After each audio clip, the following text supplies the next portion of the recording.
बहुपद के ऑब्जेक्टिव में आप सभी का स्वागत है। आज हम लोग चैप्टर 2 यानी कि बहुपद करने वाले हैं। क्वेश्चन है 1 नंबर का, एक घात वाला बहुपद कहलाता है। देखिए ये 2 साल क्वेश्चन पूछा गया 2023 में और 2011 में, तो बहुत इंपॉर्टेंट क्वेश्चन है। एक घात वाले बहुपद को हम लोग कहते हैं रैखिक बहुपद। याद रखिएगा, निम्नलिखित में से त्रिघात बहुपद का सबसे व्यापक रूप है। त्रि का मतलब होता है 3, यानी जिस पर पावर 3 होगा वही आंसर होगा। इसका पावर कितना है 2, यानी होगा इसका पावर कितना है 3। त्रिघात बहुपद का मतलब पावर 3 होना चाहिए। अगला क्वेश्चन है, यदि बहुपद जी एक्स बराबर 3x² - 7x + 2 हो तो जी -1 का मान क्या होगा। आइए इसको बनाते हैं। चलिए हम क्वेश्चन लिख लिए हैं, जी एक्स बराबर 3x² - 7x + 2। हमसे बोला जी -1, तो जी लिखेंगे और x की जगह पर क्या लिख दिया, देखिए -1 है ना, x की जगह पर -1। इसका मतलब जहाँ जहाँ x होगा ना वहाँ वहाँ -1 लिखेंगे। -1 का स्क्वायर -7 और x की जगह पर -1 + 2। अब ये हो जाएगा जी -1 इक्वल टू 3, माइनस का स्क्वायर करेंगे तो प्लस हो जाएगा। ब्रैकेट का मतलब क्या था, गुना। माइनस का स्क्वायर प्लस और 1 का स्क्वायर 1 माइनस, अब ब्रैकेट मतलब गुना, माइनस गुना माइनस प्लस, 7 गुना करेंगे तो 7 + 2। यहाँ से जी -1 बराबर 3 + 7 + 2, 7 3 10 और 2 12। तो 12 कौन सा ऑप्शन है, ऑप्शन बी है। 4 नंबर का क्वेश्चन है, x² - 16 के शून्यक हैं। शून्यक मतलब यहाँ पर लास्ट में शून्य लगाना है, ठीक है। अब देखिए x², माइनस में 16, अगर इसको बाहर करेंगे तो ये प्लस में 16 हो जाएगा। माइनस है ना, 0 + 16 यानी कि 16 हो जाएगा। अब यह स्क्वायर जो है, स्क्वायर जब इस तरफ आएगा तो ये रूट बनेगा 16। तो x बराबर किसी भी संख्या का जो वर्गमूल होता है प्लस में भी हो सकता है और माइनस में भी हो सकता है। तो यहाँ से 16 का वर्गमूल कितना हो गया 4, यानी +4 और -4। तो देखते हैं कौन सा ऑप्शन है, ये +4 और -4 ऑप्शन ए। बाकी ये दोनों प्लस में है, ये दोनों माइनस में, तो ये दोनों ऑप्शन गलत है, +4 और -4 होगा। अगला क्वेश्चन है 5 नंबर का, y² - 3y + 1 इंटू, यहाँ पर गुना छिपा हुआ है, y पर पावर 5 - 4y पर पावर 3 + y² + 3y का घात क्या, घात पूछा है ना। तो एक चीज़ हम लोग जानते हैं कि अगर गुना करते हैं तो पावर क्या हो जाता है, जुड़ जाता है। यहाँ पर सबसे बड़ी पावर कितना है 2 है ना, y का सबसे बड़ी पावर 2, और यहाँ पर सबसे बड़ी पावर क्या है, y का पावर 5। ठीक है, तो जब गुना करेंगे हम लोग तो पावर क्या हो जाता है, जुट जाता है। तो y का पावर कितना हो जाएगा 7। तो इसका आंसर कितना हो जाएगा 7। गुना करने पर पावर जुड़ जाता है। बाकी ये क्वेश्चन बनाने वाला था ही नहीं, इसको तो हम लोग देख के बना सकते हैं। 2 और 5 कितना होता है 7। चलिए अगला क्वेश्चन पूछ रहा है, बहुपद 3x² + 8x + 10 का घात कितना है। घात का मतलब होता है पावर, तो इसमें सबसे बड़ी पावर का आंसर हम लोग करेंगे, पावर कितना है 2, ये इसका आंसर हो जाएगा। क्वेश्चन है 7 नंबर का, 10x - 25 का शून्यक क्या होगा। देखिए अगर कहीं क्वेश्चन में शून्यक लिखा हुआ मिल जाए, समझे, तो बराबर में शून्य होना ही होगा, है ना। हमको 0 देना पड़ेगा तभी जा करके इसका शून्यक निकलेगा। मतलब कि x के किस मान पर ये टोटल मान 0 हो जाएगा। तो लिखेंगे 10x, यह माइनस में 25 है, इसको जब हम बाहर करेंगे तो ये प्लस में 25 हो जाएगा। और यहाँ से x = 25 अब बटे में 10। अब दोनों को काटेंगे तो 5 से कटेगा, 25 25, 5 दूनी 10, यानी 5/2 आया है, लेकिन प्लस में आया है। यहाँ पर देखिए 5/2 है, ये प्लस में है और ये माइनस में, तो आंसर होगा हमारा प्लस वाला 5/2। अगला क्वेश्चन है 8 नंबर में, पी एक्स का मान दिया है 3x पर पावर 3 है ना, और क्यू एक्स का मान है x²। अगर हम इससे पी एक्स में भाग देंगे तो भागफल का घात क्या होगा।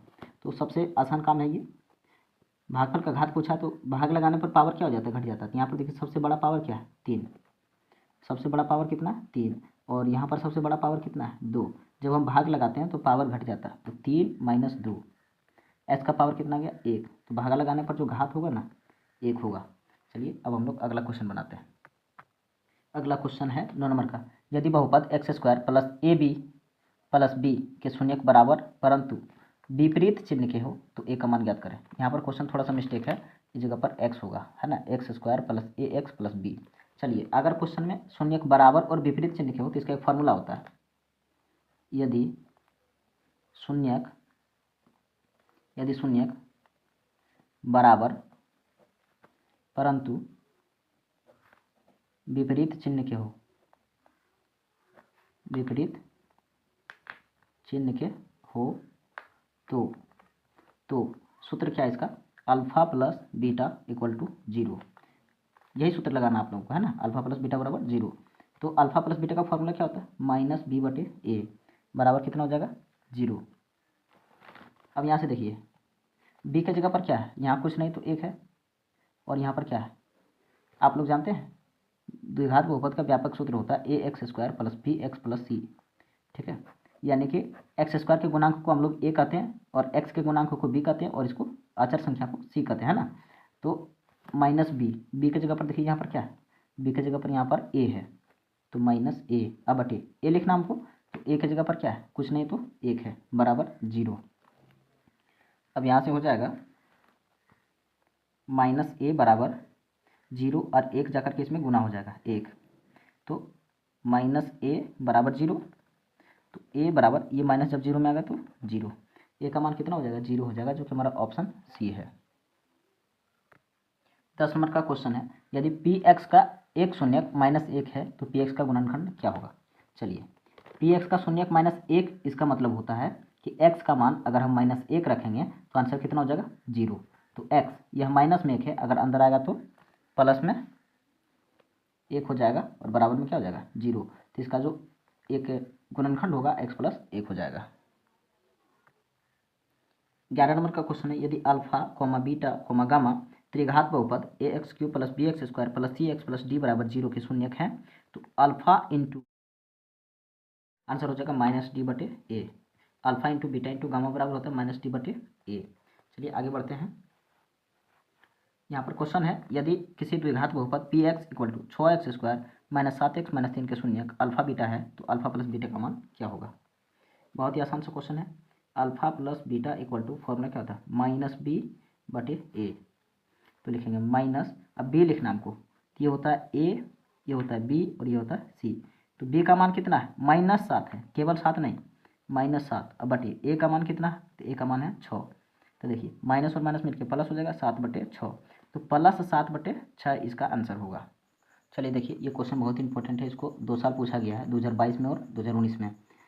यदि बहुपद x square plus P x minus Q के शून्यक एक दूसरे के व्युत्क्रम है तो क्यू का मान क्या होगा। देखिए यदि शून्यक एक दूसरे के व्युत्क्रम हो तो इसका एक फॉर्मूला होता है अल्फा इंटू बीटा बराबर 1 का उपयोग आप लोग करेंगे। देख लीजिएगा क्वेश्चन में अगर व्युत्क्रम लिखा रहे तो अल्फा इंटू बीटा का फॉर्मूला क्या होता है, सी बटे ए। इसका मान कितना होता है, 1। तो सी की जगह पर क्या है, सी की जगह पर है माइनस क्यू अब बटे ए की जगह पर कुछ नहीं तो 1 है ना, 1 बराबर 1। अब ये 1 जाकर के इसमें गुना हो जाएगा तो माइनस क्यू इक्वल टू 1 होगा ना। अब यही माइनस आ जाएगा 1 में, तो क्यू इक्वल टू कितना आ जाएगा, -1। तो -1 हमारा ऑप्शन ए हो जाएगा। यहाँ पर आंसर इसका गलत दिया हुआ है, आप लोग सुधार लीजिएगा। चलिए 14 नंबर का क्वेश्चन है, शून्यक 2,8 वाले बहुपदों की संख्या कितनी है। तो इसका तो आंसर आप लोग जान जाइएगा, अनगिनत। अगर बहुपदों की संख्या पूछे तो अनगिनत लगाइए, लेकिन कैसे होगा इस बात को हम लोग जानेंगे। देखिए मान लेते हैं हम कि अल्फा बराबर 2 है और बीटा बराबर 8 है, जो कि द्विघात बहुपद का एक सूत्र होता है। द्विघात बहुपद का एक सूत्र होता है द्विघात बहुपद प्राप्त करने का, x square minus alpha plus beta into x plus alpha into beta, और इस टोटल के ब्रैकेट में एक कांस्टेंट होता है, ठीक है, एक संख्या यहाँ पर लगा होता है जिसको के बोलते हैं, ठीक है। अब के एक्स स्क्वायर लिखेंगे माइनस अल्फा का मान कितना है 2 plus 8 into x plus alpha का मान 2 और बीटा का मान 8, ठीक है। तो यहाँ से हो जाएगा के इंटू एक्स स्क्वायर माइनस 8 कितना हो जाता है 10x और प्लस 16। देखिए अभी तो बहुपद एक ही प्राप्त हुआ, लेकिन हम यहाँ पर के का अलग अलग मान रख सकते हैं। जैसे के का मान क्या रख सकते हैं, हम के का मान रख सकते हैं 1 2 3 4 5 डॉट डॉट डॉट अनंत तक हम मान रख सकते हैं, और सबका आंसर यही आना 2,8। जैसे कि मान लीजिए अगर हम के की जगह पर 2 रख लेते हैं, है ना, तो 2 into x square minus 10x plus 16, तो ये बहुपद क्या बन गया, 2 गुना एक्स स्क्वायर करेंगे तो 2x स्क्वायर माइनस 2 गुना 10 करेंगे तो 20 हो जाएगा, 20x और 16 दूनी 32। ये भी जो बहुपद है इसका भी आंसर वही आएगा जो इसका आंसर आने वाला है, ठीक है। अगर हम के की जगह पर 3 मान लेंगे तो 3x square minus 30x plus 48, यानी कि कितने बहुपद हो जाएंगे, तो बहुपदों की संख्या हो जाएगी अनगिनत, बहुत सारे बहुपद बन सकते हैं।